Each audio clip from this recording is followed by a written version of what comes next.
One of the ways for me that I show love is through cooking. So today we're gonna spoil my wife for everything she does for our family. So we're gonna make her a beautiful seafood pasta that I just know she's gonna love. Adriatic cuisine is a lot of fresh seafood, vegetables that are in season, with a little bit of influence you see from, Hungarian and Austrian spice trade. I want to make this dish for Hillary because she is Croatian and has that heritage. We just have to do a little bit of prep for it, so we're just gonna crack some crab claws. Beautiful, huge chunks of meat in there. I love a long noodle with the seafood because it just wraps around those clams and those mussels. Pasta is a necessity in my house. It's one of the things for my wife and my son where if they don't have their pasta every Sunday night, it's like, what are you doing? Why are you here?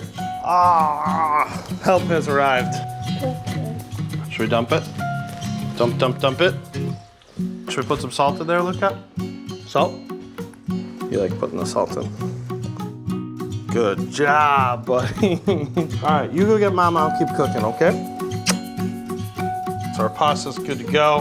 A little bit more of the fresh herbs. Nice drizzle of olive oil.